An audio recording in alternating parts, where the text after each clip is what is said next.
eventually you get absorbed in, and you are Sonic.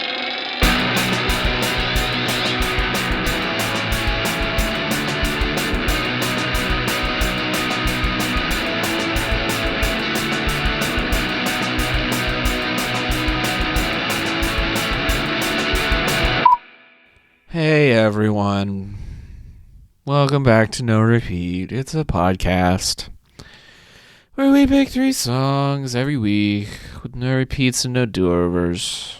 Create a perfect playlist, I guess. Join me are my co-hosts, Tyler Reed. Something about lasagna? And Sean Evans. Remember that there was, at one point in time, there was a comic strip that involved a talking cat that taught you how to deliver devastatingly insulting, soul-crushing insults. Could he actually talk, or was he just thinking? That's what I mean. I think it's unclear if anyone could actually hear him. I'm also trying to think of what his voice sounds like from the original cartoon back in the day, and it's just kind of coming out like a smash up of Cheech and Chong. Yeah, that tracks. Tyler, what was our challenge this week? Oh, this week we were challenged to find the perfect song for the comic book strip parody avant-garde Tumblr blog Garfield Minus Garfield.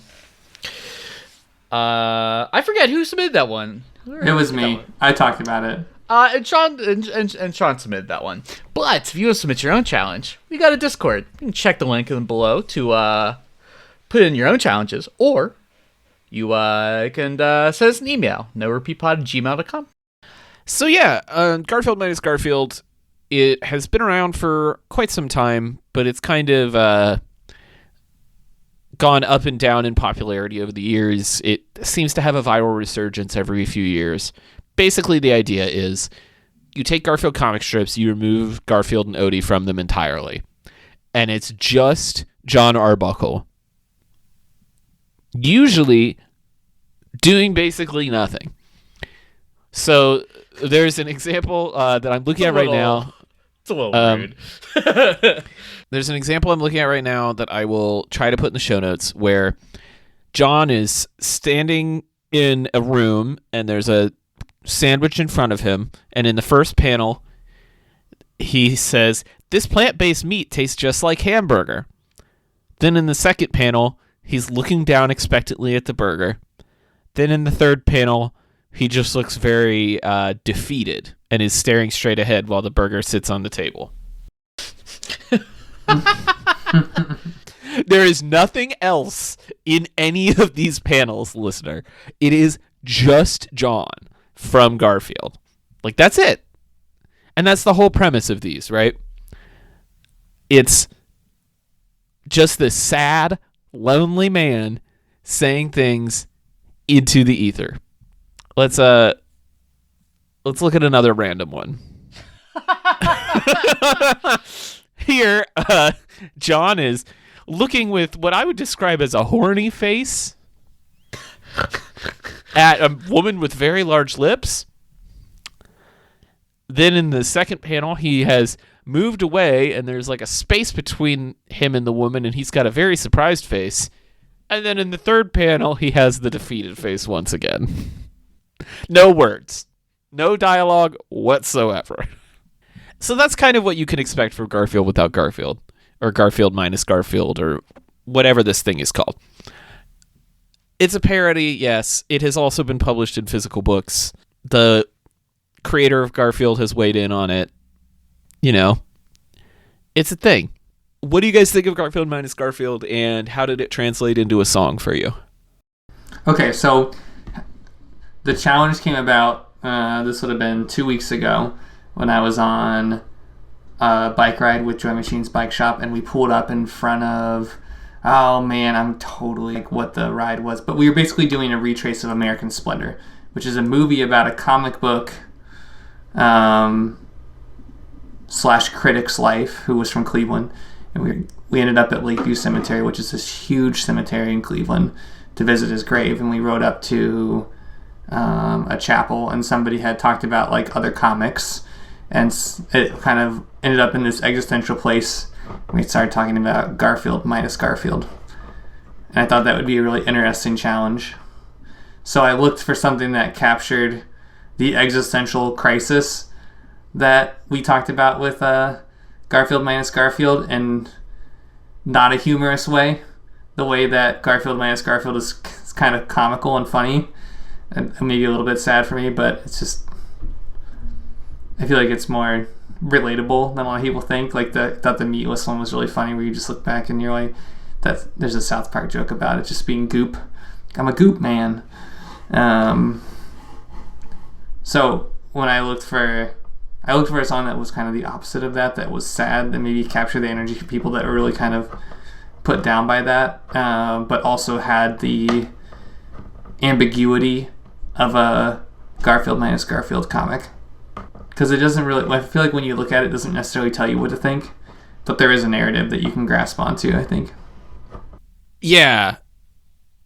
I think that last bit is really interesting, right? Something that doesn't necessarily tell you how to think. I think that's what makes Garfield Minus Garfield successful.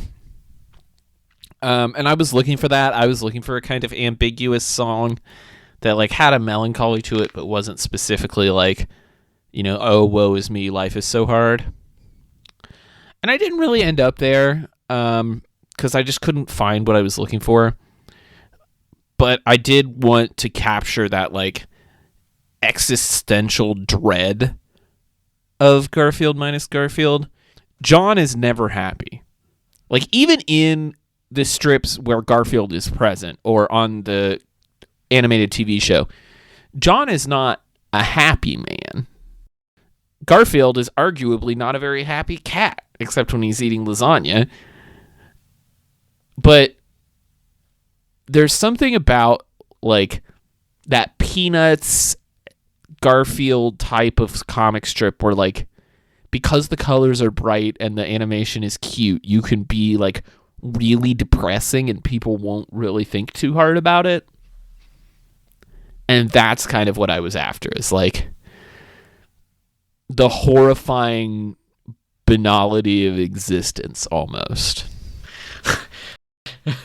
But painted in pretty colors. Uplifting challenges. Yeah. I'm suddenly feeling like I kind of chose based on the concept, just sort of like almost the idea that Garfield somehow just sort of like is like Thanos snapped out of existence. And that's sort of like maybe like John retains full like I don't know, it almost feels like kind of like a Doctor Who episode, just sort of continuing on forward, where it's just sort of like John doesn't know like what's going on, but he does sort of feel like a sort of like emptiness in some way. Because I mean, like as we kind of said, like I feel like we're sort of like there is clearly like a void. And I feel like there's sort of like that emptiness, and it's like maybe like I feel like if I had this epiphany when I was picking this song, I probably would have chosen something slightly different. But I was just sort of like thinking about him, sort of like Garfield just sort of like suddenly disappearing, or sort of having that like that realization at some point, or like what if like the continuation of so like Garfield has its full like syndicated run, and then Garfield Minus Garfield is then a continuation of that, like then on top of it, like that is a future forward. Or that's just like... Wait, so you're saying that Garfield dies and then John just keeps on... talking to a ghost? Doing whatever this is? Garfield goes to live with his cousins in the barn somewhere. So Garfield's just a figment of John's imagination. I mean, or that. It's like... Well, that's even more depressing. Yeah, I'm saying that that's entirely possible. Yeah. But so it's kind of how I was like approaching it. Just sort of like I feel like at Garfield Minus Garfield, I do feel like it's sort of like a new canon of John sort of like actively acknowledging that there is a void in his life. I mean, yeah, there's definitely a lot of void in this, right? Mm-hmm. And I wanted a song that looked into the void. I think it's important to reckon with the void when you're talking about this, because John is not exactly a smart man. He's not depicted as being that smart anyway. But he does seem at least vaguely aware of the void when you look at these. Like, there's a great one. It's a classic where he's standing there with a cup of tea and looking down to his side, and there's nothing there. And he says, "Nothing bad has happened today." And then the second panel, there's nothing. And then the third panel, he just looks forward and says, "I probably shouldn't have said that." That's correct. That's Like- a real experience I have. Yeah. Yeah. Maybe Garfield Minus Garfield is actually just Tyler's life. Yeah, probably. Maybe that's what's happening. Sorry, here. Tyler. As an only child, I often experience the thrilling experience of talking to myself. Well, should we get into some songs? Yeah, sure. Tyler, you talk to yourself. Why don't you go first? Yeah. Hey, Nothing Compares to You by Sinead O'Connor. I went to the doctor and guess what he told me? Guess what he told me? He said, girl, you better try to have fun no matter what you do. But he's a fool, 'cause nothing compares. Nothing compares to you.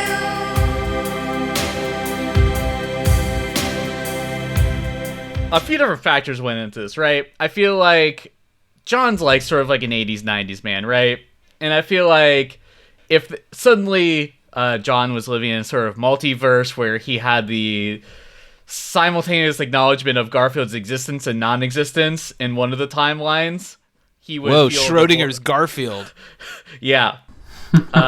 If he suddenly felt the void of Garfield not being there, I feel like he would sort of have these sorts of feelings, right? Because the general idea is that, like, I mean, like, Garfield's a pain in the ass, but he's also, like, a companion. He's I mean, maybe John has, like, some level of Stockholm Syndrome. Who's to say? But what I think is interesting about this song in particular is that I think it's sort of like it implies it's like, well, I can go do all these things, or I can have all these experiences, and I can do all these, I can enjoy life in a different way. But there's the yearning for like that person, that past presence, and so yeah, so I feel like it kind of captures a specific emotion of sort of like the what could be fun, what could be enjoyable, and I feel like that really kind of like is sort of conveyed, I feel like, in Garfield Minus Garfield, is that I feel like that it sort of feels like the void in that way. Like it's like you could do all these things, but you're not, or whatever. But and I feel like this song has just kind of enough of like a kind of got enough energy to it that kind of makes it not like a complete downer. I feel like it's got like a little. It's definitely is a song of yearning. It's not necessarily a sad song. And so I feel like it's kind of in the right time period. I feel like it's sort of like has an interesting interpretation of the relationship. An interesting choice. I think for the challenge, I admire your interpretation. This kind of like Garfield's there and he isn't, like almost like a haunting. Getting very taking me back to my grad school film studies days, talking about hauntology, the study of missing things. But I don't know, like, I guess my understanding of Garfield Minus Garfield just doesn't really go in that direction. I like to take it more on face value. I Just like a to take, lonely man existing. yeah, just a lonely man who's like kind of depressive, existing and being like at times really nihilistic and at times like joyfully ignorant. Like, and both of those things are sad in their own way. And I don't know, this song is just so premised on having a you to compare to. Mm-hmm. And I feel like Garfield Minus Garfield is all about an absence of the other. It is just the self. It is purely one's own mind. Now, that being said, but this song is an absolute classic. I mean, every version pretty much of this song rules because the core song written by Prince is insanely powerful. Like, it's just so good. But Sinead's version is the canonical version. Like, I would say the vast, vast majority of people think of this as a Sinead O'Connor song and not as a Prince song. And I don't think that's necessarily a bad thing because this really showcases what I think Sinead was best at, which is just like expressing raw emotion through vocal delivery. She really has a delivery that it just rips your heart out. Like, it really feels like you can just like sense the pain and the anguish in her voice. And the music video is, I mean, absolutely iconic. That extreme close-up on her face, and she's just in all black, singing directly to camera with this kind of like playful eye contact almost. I hesitate to call it playful, more like mournful, where like she's looking into camera on the lines that are directed at the you, but the rest of the time she's kind of like looking off like askance. I don't know, it's really arresting, and I can't hear this song without thinking of the visuals. And I don't think that's a bad thing because you're watching her act out the emotions of the vocal delivery. I think John would love this song. I'm sure he listens to this when he's all alone in his Garfieldless void. But it's just not how I think about Garfield Minus Garfield. I'm just saying, I feel like in order to acknowledge the Garfield, the minus Garfield, you have to acknowledge that there was a Garfield to begin with. And wibbly wobbly timey wimey, I really haven't watched a lot of Doctor Who. I'm like, yeah, it's of course you can have multiple versions of yourself existing within the same time and space that have knowledge of both worlds. I mean, sure, yeah. Yeah, I liked what you had to say about the John without Garfield kind of different personalities, but I think there's something that's interesting for me about this idea of Phantom Garfield with a competing dual personality of John. Like, John's happiness always kind of being conquered by the sadness of what Garfield brings, even in his own absence. So it's just like the sadness is embodied by Garfield. That's where that analogy stops, because I'm a cat. I love cats, and cats are not sad animals. They're in fact very happy, bright, fun-filled animals. But as a metaphor, I think it's really interesting. And then when you bring this song into that, and you create the fact that like nothing compares, there's like this love tension between the two that is interesting outside of this song being just good by itself. So I think that this met the challenge very nicely. Listen, we can agree to disagree. It's fine. I don't think that you're wrong. I just took my own interpretation. Yeah. No, that's fine. I can get behind that. Well, why don't I go next? Yeah, you better. This week I chose Dear Friend by Dayglow. Apologies for being scattered. I just couldn't go to sleep. I hope you don't think that I'm crazy. If that's really what you think. Sometimes I just feel so helpless. I spend hours in this room trying to formulate my feelings, clear the thought of you. Dear friend, how have you been? You know, as I critiqued Tyler's song for being addressed to a person, this song is also addressed to a person. However, However, there's a point in the second verse where the echoes and the reverb and the synths just get like really out of control and insane. And I feel like that is maybe the like horrifying realization moment where John realizes that he's not talking to anyone. Because I think that's the true horror of Garfield Minus Garfield, is that he is delusional and he thinks he's talking to someone some of the time, but other times he's painfully aware that he is speaking to no one. He would love to know what this friend thinks. He would love to know what's on their mind. But he doesn't know how he's doing. Like, and then it gets like escalatingly more frantic to where it says, I just couldn't go to sleep. I hope you don't think that I'm crazy. If that's really what you think, sometimes I just feel so helpless. I spend hours in this room trying to formulate my feelings and clear the thought of you.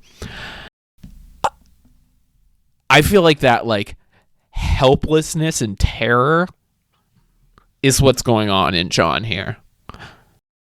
He has to acknowledge that he is alone, but doing that is like an admission of his own psychosis. And that makes it worse. And so instead, he kind of has to create this delusion where there is this friend that he's talking to.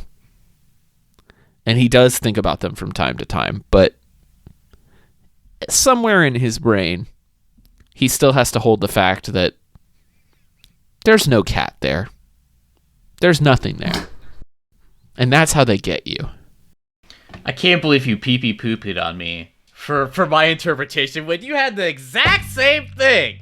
You said the exact same. No, You incepted him, Tyler. No, the difference you is incepted him. the cat was never there, in my interpretation. He has invented something that is there.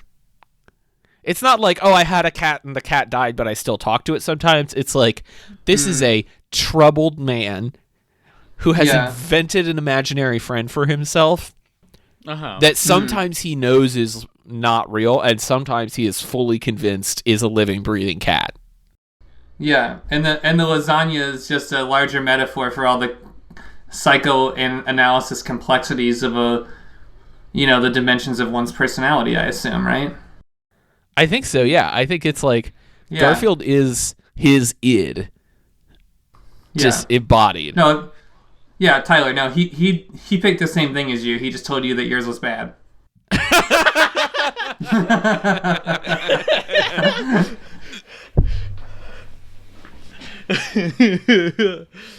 All right, read me for filth then.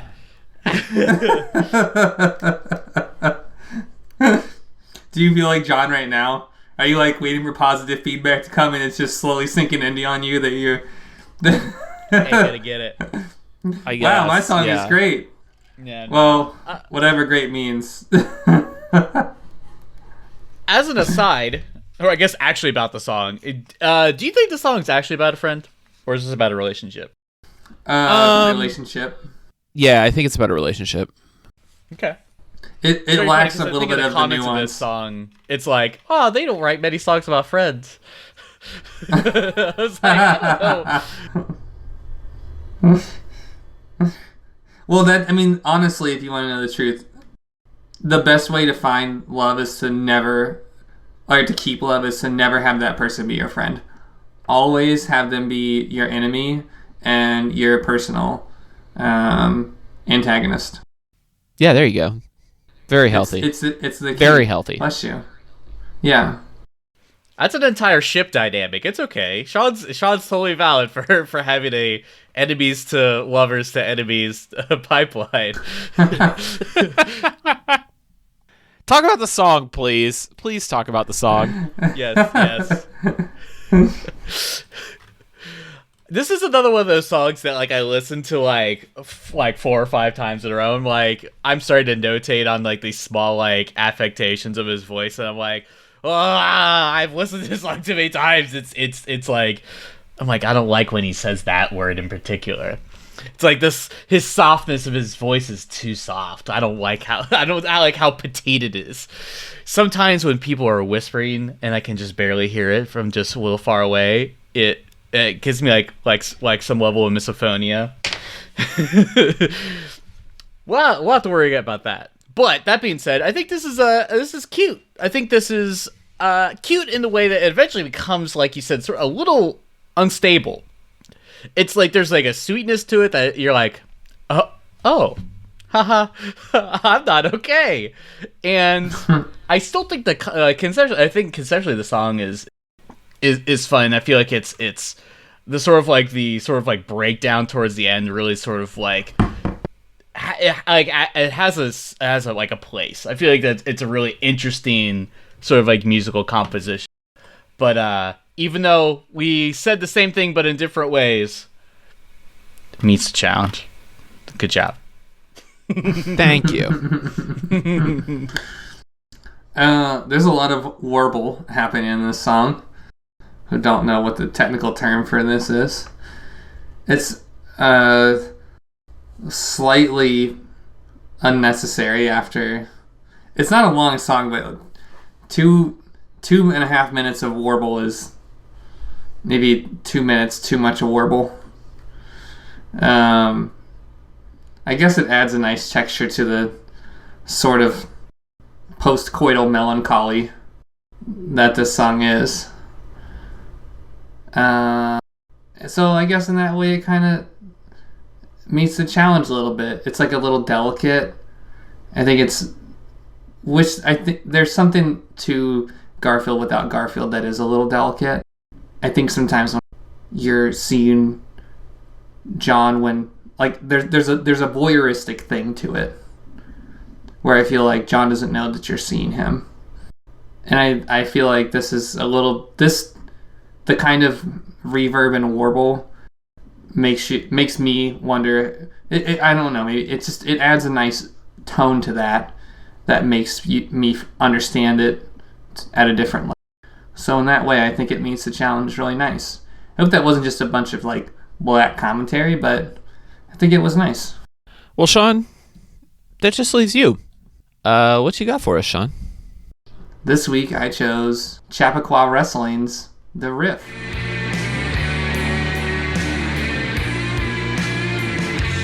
I'm seeing something now. I don't like it. I can't pretend. The sheep that smile, shame just a fiction. Get off the trend. Okay, why did I choose this song? Well, I like the reverb and sad boy guitar dissonance that probably describes the 90s-esque sad era that Garfield maybe hit its popularity. But I think there's something here, initially in talking about the crisis of John, that there's always something, like when I look at the comics, right, there's always something that gets John down, no matter how optimistic he is, whether that is Garfield is a metaphor for life or something else along those lines. There's always a little bit of bummer that sets in on John, even when he has the best of feelings and ideas. And I mean, I wonder if, looking at this right now, if John kind of sets the tone for what would later become the character of Jerry and Rick and Morty. They even kind of look similar. They're portrayed as similar characters. But even when Jerry tries to have something good happen, life always kind of dumps on him. And I think in its most literal sense, John can come back on the occasional cartoon and try and switch on the light for the light bulb just to burn out over top of him. And I think lyrically that's kind of a little bit about what this song is about. Is there's a little bit of there being a... I mean, I feel like the lyrics are done kind of subtle, so it's difficult for you to actually know exactly what it's about. I have a feeling like it's about relationships because, you know, sad American music, which is my heart and soul. But I think this bigger aura of the way that this band plays with what I assume looks like 3 bass guitars and 2 regular guitars and a drum set, it just feels huge, which is kind of how I feel the comic is with Garfield being gone. Like there's a vacuum there. When we talked about the haunting, we talked about the void or the vacuum, and that this never quite allows for there to be like an extended happiness for John, and it just turns on a new meaning when there's nothing on the other side. Like at least when Garfield's there's a villain, but now there's just nothing. Yeah, I think this really works. I love that line at the end. It takes 2 to riff, because it's delivered like in such a sad way, even though the band is like jamming away, clearly like doing their thing. But if I think about this in John's head, it's that acknowledgement that he's alone. And there's something, like you said, about the dissonant guitars. There's something about the minor key that just really, like, even though you know it's a full band playing this, it does have a sense of loneliness to it. And I could see, like, if you were going to make, like, a short film of Garfield Minus Garfield, this song could play as, like, the opening and closing credits. Like, it's just slow, sludgy, grungy, sad. It feels like what John would listen to. You're absolutely right. Sean's really hit the nail on the head in that, aside from ska, shoegaze is the perfect genre for the mentally unwell. So, aside from ska, you know, when you're having a really bad time, just put on some shoegaze. My Bloody Valentine, thank you very much.